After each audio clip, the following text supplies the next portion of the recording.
Welcome back, everybody, to Two Guys and a Stack of Comics. My name is Reed. Along with me is Mike. Mike, how you doing, sir? I'm doing good. I got my stack of comics. I got two stacks actually, Two stacks. There we go. and I brought out the Wakanda box because of our subject matter today. Yep. Ultimate Black Panther #1, one of the most hyped comics in recent years, along with Ultimate Spider-Man.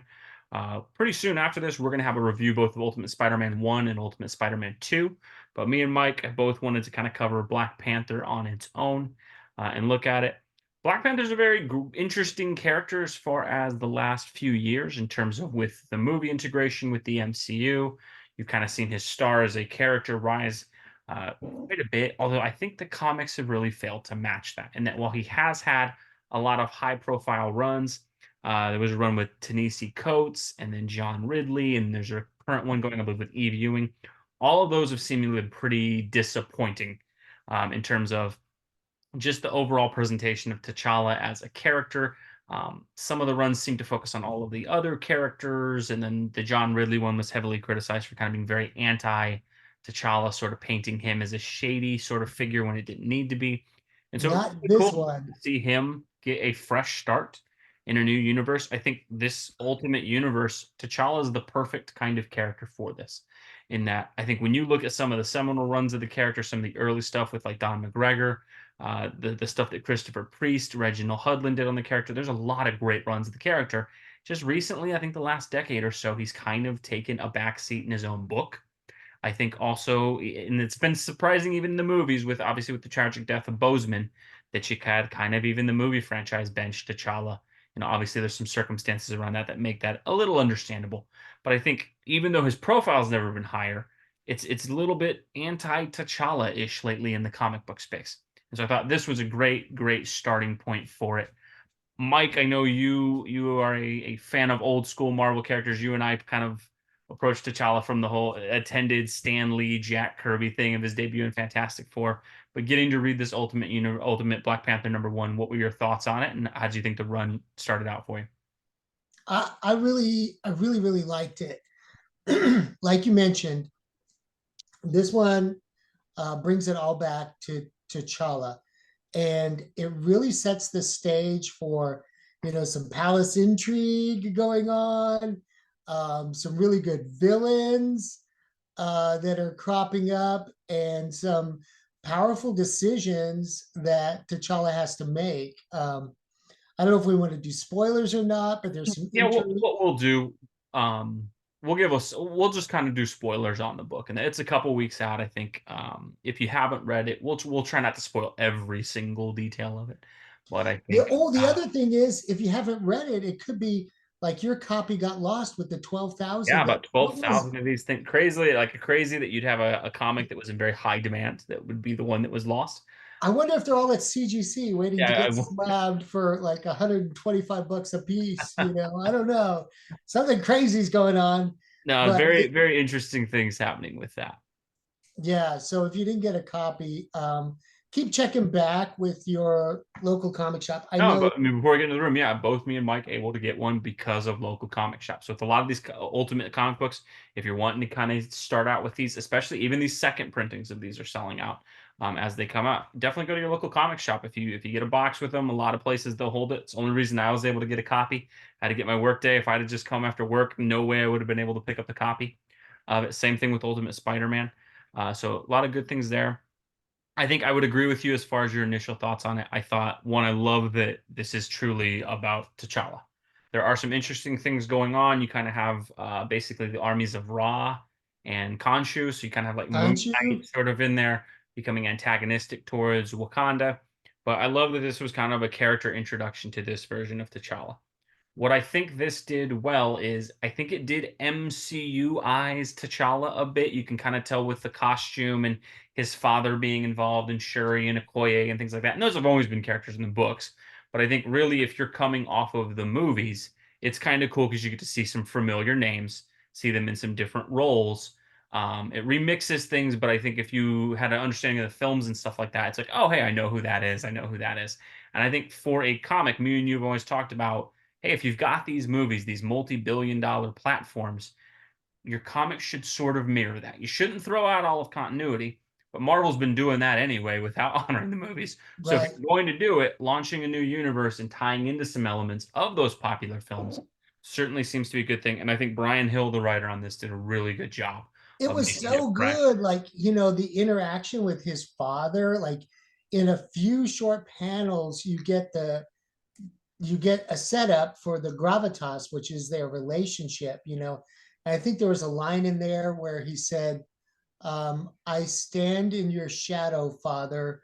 The throne Mhm. makes no difference. Yeah, And I thought that was really cool how strong of a father figure he had, yeah. and how much, no matter what was going on, he still could lean on him for advice. That was really cool. Yeah, I thought that was really great. I think what this reminded me so much of, and I give we'll talk a lot about Ultimate Spider-Man as well, but I thought both of these reminded me of throwback number one issues, where it really set the table and established the characters, and you got a kind of an idea of what the relationships and where everybody stands.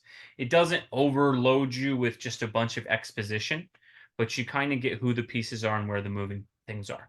And I give Brian Hill, the writer on this, a lot of credit for it. Brian Hill's been doing really good work on the Blade series he's been doing. It's great to see him get some more high profile comics. I think he's really one of the few writers Marvel has right now where his name on a book kind of makes me interested in it. And that I think he seems to have a good grasp of storytelling, action, but also not leaving character beats behind. So I give him a lot of credit for that. I thought the costume design for T'Challa in this was really cool. I think kind of the open mask thing, more like a Batman kind of open mask thing, I thought was cool.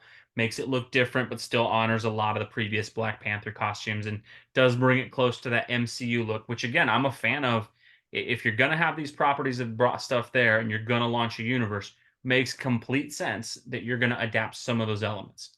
If Um, you love the movies, you're going to love this comic. And that's the one thing that, you and I always come back to, with make the movies tie into the comics more strongly, and make sure that they favor one another so that you can build a rapport with your reader, your customer. Yeah. I think this is a great integration of a lot of the ideas of the movie, but remixing it so that you do feel like, hey, this is different. Right. I think they did a good job there. I think kind of good into spoiler territory in here. It kind of has some interesting things that are set up. You have T'Challa, he's married to a Koye, which definitely different from the films. I thought that was an interesting wrinkle, although they do have them kind of sleeping in separate beds, things so you kind of get there maybe some sort of arranged marriage there or something going on. Again, I thought a great job of setting the table of their husband and wife in this universe, but clearly there's something there. Doesn't need to give you everything, but it gives you some breadcrumbs that, like, hey, that might be interesting to follow. Shuri is in this. I think she's very much presented as she is in the films. Looks very close to it. They have a little tension between her and T'Challa as far as she's a little more eager to attack these forces of Khonshu that are going. Whereas, and I think I loved this part of T'Challa being more kind of the hey, let's set back and figure things out. They have a lot of scenes where folks are getting mad at him, saying like, "We need to act now. We need to go." And I love that they had T'Challa being more like, "Look, no, like, we're gonna do something. I'm not saying we're not doing anything, but we're gonna do something smart. We're gonna be strategic." And I thought one Yeah. of the coolest things about T'Challa that I've always liked in the comics, going back to his first appearance with the Fantastic Four, he's such a strategic character. And that it's very interesting in that often you'll hear Moon Knight and Daredevil are kind of the Batman equivalent in Marvel. For me, I think the one that I often see the most though is T'Challa, and that he is very much kind of that Bruce Wayne He's a strategic strategist. mind, prep time. Like he's not going to go into a fight unprepared. He may be less have less powers than who he's facing, but very much like Batman, it's like, nah, man, if you give this guy 45 minutes, he's going to figure things out. And I liked that they leaned into that. Now, Yeah, that was really cool. obviously, kind of at the end, we see Killmonger and Storm appears that they're linked together. Kind of they're more in the forefront. And again, it's one of the things I did like as far as using some of these more familiar characters to the Black Panther universe, but remixing them a bit where it's like, okay, that's weird that those two are together and that typically in the normal continuity, you've got T'Challa with Storm. I think that's an interesting wrinkle to see. Um, Ending of the book sets up, I think, great. Obviously, kind of the fate of T'Challa's father seems to kind of hit what would be expected. It's kind of like when you see that character, you know what's going to happen as far as he's probably not long for the comic book. Yeah. Um, Yeah. I thought it was an interesting way they did that. I loved that it was a self-sacrificial thing that the father appeared to kind of save T'Challa and kind of Yeah. take burn to the blast himself again. I thought they did a really good job in a few pages of establishing that relationship where you still know there's stakes. And it ties that in where you kind of like, oh dang, wow. Overall, I thought really a strong first issue across the board, and I think it does what comic books should do with the number one issue, in that it sets the table, it lets you know what's going on. There's plenty of action, there's plenty of intrigue and characterization, but it does a great job of just dropping little breadcrumbs here and there where you're like, man, I want to see how that's going to play out. How is that going to play out? What's going on there? It It was doesn't just do perfect for a an first exposition issue. dump. I think the Yeah, other thing, and this is where I think the Ultimate Universe that Marvel's doing could really set themselves apart. The art in this book, and again, it will all be about consistency. I believe Caselli, I'm trying to remember his first name. I want to make sure I get that right, but I think Caselli's the art on this. The art is fantastic. it is really good, Um, and the story's good. What's not to like? It's Stefano Caselli, the artist on it. Yeah. I thought really good story, really good art. I would say as far as the hype for this book, I would say it's definitely worth it. I think it's a great introduction. I think the other thing that I love is if you're a Black Panther fan from way back who's read a lot of the older runs, you're going to see some cool things in it. However, if your only frame of reference is the films, you could pick this up and you're not going to be missing anything as far as like, oh, what is this and what is that? And I think again, it does everything that a number one and kind of a new universe should do. And that me and you've talked about this a lot. If you're going to do a number one issue, truly have it be a number one issue. Don't just have this be it's a number one, but you need to know everything that happened in the previous I 50 know issues. Otherwise, it makes no sense. that is I not like fair that. when they do that. So But yeah, really good comic, really good read. And for this DC fan, I'm on board. It's on my sub list. I highly recommend it. Um, you know, uh, and they're already doing a second printing. So if you didn't get a copy, tell your local comic shop. They'll order you one. Don't pay extra on eBay. They'll get you one for yeah, $3.99 or especially $4.99. with the second printings coming out. I will say if you are wanting a first printing, you may need to order it sooner if you are kind of one of those purist collectors and missed it, and that the value on it seems to keep going up. Like it's definitely not And, getting. and let us know if you're the guy that took the 12,000 copies. Just saying. Yeah, absolutely. But no, great first issue. We'll kind of continue to cover these Ultimate ones as they come out. This weekend, we'll do a kind of a video on Spider-Man, Ultimate Spider-Man 1 and 2. Kind of get that. But as Black Panther and Ultimate Spider-Man keep going, me and Michael kind of follow those in there. I think we're both in with this Ultimate reboot so far. Let us know what you think below, though. Did you get a chance to check out Ultimate Black Panther #1? What were your thoughts? Did you think it was a strong entry point? As always, we love seeing those. It's always great to see engagement from you guys and get your guys' thoughts. So let us know below. But thank you for joining us, and we will catch you in our next video.